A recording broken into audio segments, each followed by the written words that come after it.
Selamat pagi teman-teman, pukul 7:47 di tempat saya, dan selamat datang kembali di channel Hardpoint. Pada kesempatan kali ini, saya akan merecap sebuah adaptasi live action dari manga yang berjudul sama, yakni Aonatsu. Bercerita tentang seorang gadis SMA yang hendak liburan ke rumah neneknya, dengan harapan nanti dia bisa bertemu dengan tipikal cowok idamannya. Apakah gadis ini berhasil menemukannya? Simak ke pembahasan. Buat kalian yang gak suka dengan genre seperti ini, saya sarankan untuk tetap nonton, karena ceweknya cakep banget. Langsung saja, tanpa intro dan basa-basi, kita menuju ke pembahasannya. Di scene awal, kita diperlihatkan tokoh utama kita. Dia bernama Ryo, dan sekarang dia melakukan perjalanan bersama adiknya Sota untuk menuju ke rumah neneknya di pedesaan Ueko. Ketika di kereta, Ryo teringat kejadian beberapa hari yang lalu ketika masih di Tokyo. Saat itu, Ryo sedang melakukan kencan buta, dan di situ Ryo malah bercerita tentang tipikal cowok idamannya. Menurutnya, cowoknya itu harus datang entah dari mana, lalu pindah ke sekolahnya. Ya, pokok kayak di anime-anime gitu. Kan itu kan nggak mungkin banget, dan tentunya itu membuat teman-teman Ryo tertawa. Kemudian, Ryo pamit ingin pulang duluan. Ketika hendak pulang, Ryo dicegat sama cowok ganteng. Dia bernama Kano Yuma, atau kita panggil saja Kano. Si Kano ini bilang ke Ryo itu manis, dan dia mengajak Ryo jalan pas liburan musim panas nanti. Tapi Ryo malah bingung kayak gimana. Lalu, si Kano ngajak tukeran nomor HP. Tapi si Ryo malah capcus dengan alasan yang gak berbobot sama sekali. Memang gini ya cewek, kalau diminta nomornya malah kabur. Jancok emang. Oke, kita balik lagi ke perjalanan Ryo dan Sota. Kini mereka sudah sampai di pedesaan Ueko. Sota yang haus pergi ke toko terdekat untuk beli minuman, sedangkan Ryo kini tengah menangkap seekor serangga. Ketika udah dapet, datanglah si cowok ganteng, lalu cowok itu ngajak Ryo ke sebuah sungai. Di sini, Ryo nampak senang melihatnya. Kemudian, si cowok itu ngasih sebuah brosur yang sangat keren banget pokoknya, dan itu membuat Ryo terkagum. Lalu, pergi deh si cowok itu. Kemudian, dipertemukanlah Ryo dengan neneknya. Lalu, si nenek ngajak masuk ke rumah. Ternyata, di sana ada cowok yang tadi ngasih brosur ke Ryo. Di sini, si nenek ngenalin kalau cowok itu bernama Ginzo, dan dia ngenalin ke Ginzo kalau Ryo adalah cucunya dari Tokyo.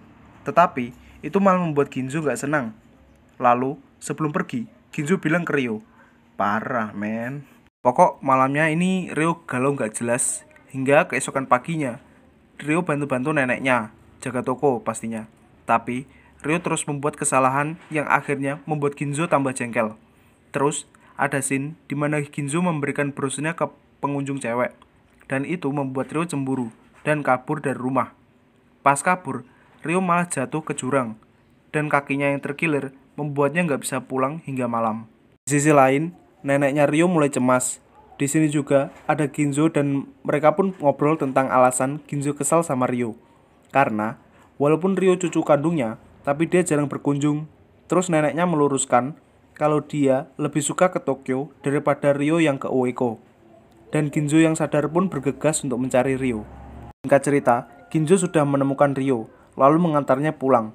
Dan akhirnya mereka baikan. Keesokan paginya, Ginzo membawa kedua temannya. Mereka adalah Namio dan yang satunya lagi Satsuki.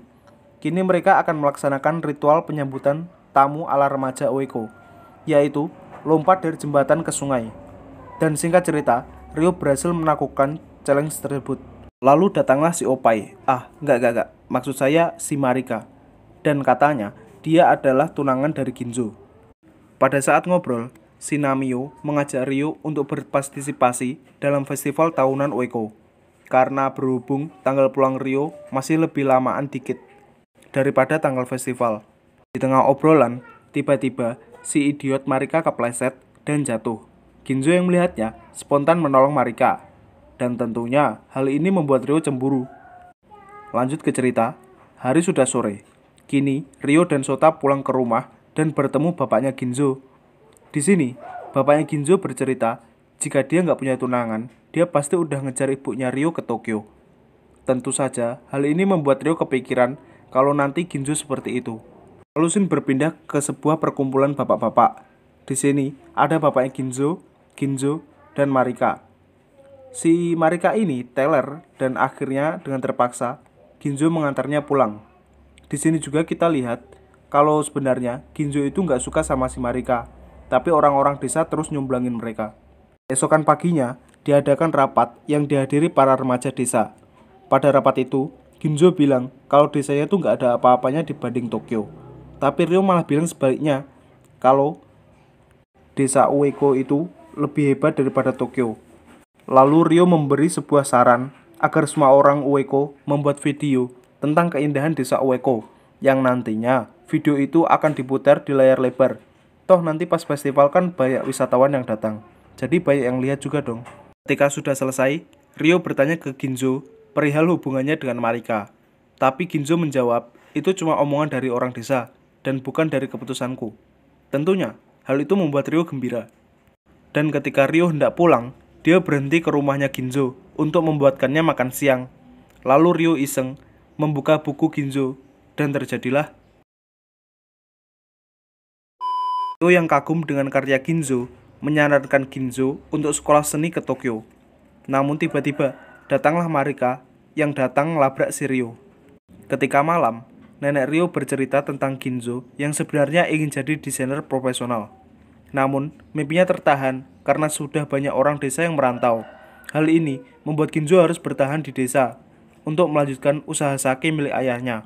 Ditambah, Ginzo adalah anak yang baik ke semua warga. Jadi, sangat disayangkan jika Ginzo merantau juga.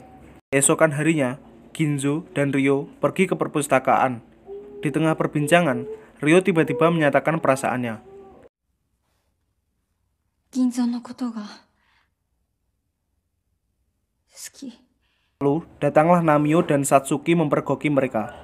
Ginzo yang bingung malah bilang kalau Ryo itu cuma bercanda. Tapi sebenarnya Ryo sungguh-sungguh menyukainya. Dan akhirnya ngambeklah si Ryo. Lalu scene berpindah di mana Ryo chattingan sama teman Tokyo-nya. Dan di situ temannya kirim video dari Kano, yaitu cowok yang suka sama Ryo tadi. Dan pas Ryo mau mutar videonya, datanglah si Ginzo ngajak jalan. Ginzo mengajak Ryo ke tempat yang sangat indah. Di sana, Ginzo menolak perasaan Ryo dengan baik, dikarenakan dirinya harus menetap di desa. Intinya pada scene ini mereka baikan deh. Lalu scene berpindah di keesokan harinya, di mana teman Ryo yang sangat cakep datang. Dia bernama Aya. Dia datang bersama pacarnya dan Kano. Kemudian mereka pergi ke sungai untuk pesta barbeque. Di sini Ginzo dan kawan-kawan juga ikut. Lalu terjadilah keuuan yang sangat dipaksakan antara Ryo dan Kano. Ginzo yang melihatnya malah terlihat cering begitu. Lalu scene berpindah di mana Kano menembak Ryo, dan tiba-tiba Namio memanggil semuanya untuk melakukan perlombaan antara tim Tokyo dengan tim Ueko. Tim Ueko diwakili oleh Ginzo, sedangkan tim Tokyo diwakili oleh Kano. Akan tetapi, sebelum lomba, Ginzo menginjak beling, ditambah lombanya adalah lomba renang. Singkat cerita, hasil perlombaan mereka imbang.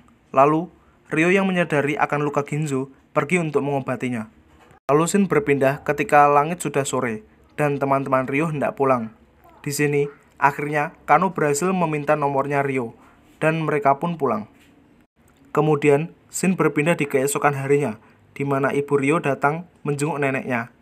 Ketika ibunya membuka laptop, Ginzo melihatnya dengan seksama. Lalu ibunya Ryo bilang, "Apakah kamu tertarik?" Lalu scene berpindah ke warungnya Ginzo. Di sini ada beberapa pelanggan yang ternyata tidak suka dengan brosur Ginzo. Dan itu membuat Ginzo kepikiran, karena untuk pertama kalinya karyanya tidak disukai orang. Lalu, ketika rapat, Ryo menyarankan agar Ginzo membuat pamflet terus di-share di medsos agar pemikat festival Ueko bertambah banyak. Saat setelah itu, Ryo menyemangati Ginzo agar jangan menyerah, dan hal itu berhasil membuat Ginzo tambah semangat. Lalu, Ginzo mengajak Ryo ke festival kembang api di kota seberang. Singkat cerita, mereka datang ke festival dan melihat kembang api bersama-sama, dan terucaplah beberapa kalimat perbucinan yang membuat Ginzo langsung ajak Ryo pulang. Esokan harinya, ibu Ryo pulang diantar bapaknya Ginzo, pakai pickup lah pastinya. Sesaat setelah itu, Ginzo berbincang dengan Ryo, dan akhirnya Ginzo menerima perasaan dari Ryo. Pada akhirnya, mereka pun jadian. Terus kencan deh mereka.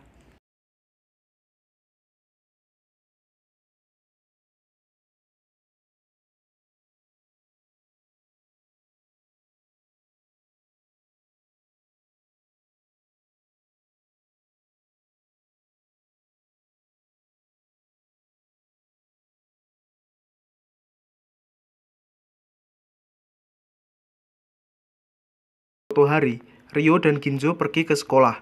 Sekolahnya Ginjo maksudnya. Di sini, mereka membayangkan seandainya saja mereka satu sekolah, pasti mereka lebih punya waktu ekstra buat ngebucin. Hari kian berlalu dengan cepat. Tak terasa, waktu Ryo di Ueko tinggal 2 hari.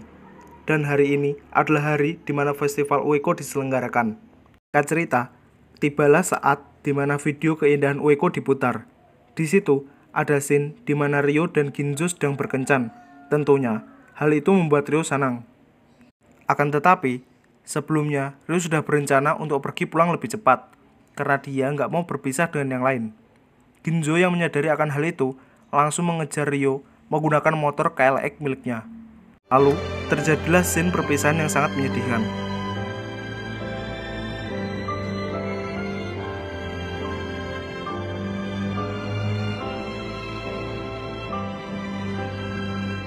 Hari demi hari, mereka lalui dengan normal.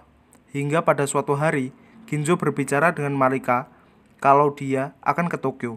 Awalnya, Marika menolak akan hal tersebut, tapi pada akhirnya dia mengizinkan Ginjo dengan sangat terpaksa. Keesokan harinya, Ryo didatangi Kano dan mereka berencana untuk pergi jalan-jalan. Di sisi lain, Ginjo sudah sampai di Tokyo dan segera pergi untuk menunjukkan hasil karyanya ke ibunya Ryo. Dan hasilnya memuaskan.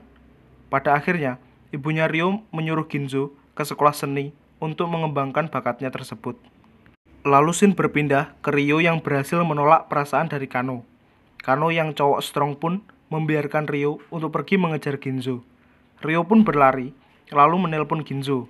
Namun, Ginjo menolak teleponnya. Kemudian, Ryo teringat perkataan Ginjo, di mana dulu Ginjo pernah tersesat di sebuah tempat di Tokyo. Dan ketika sudah sampai, bertemulah Ginjo dengan Ryo. Kemudian, film pun berakhir dengan kondisi terbucinkan. Bagaimana menurut kalian film ini? Kalau menurut saya sih bagus-bagus aja ya.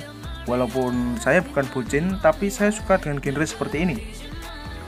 Itu aja sih yang saya mau bilang. Buat kalian yang mau request, silahkan ketik di kolom komentar langsung.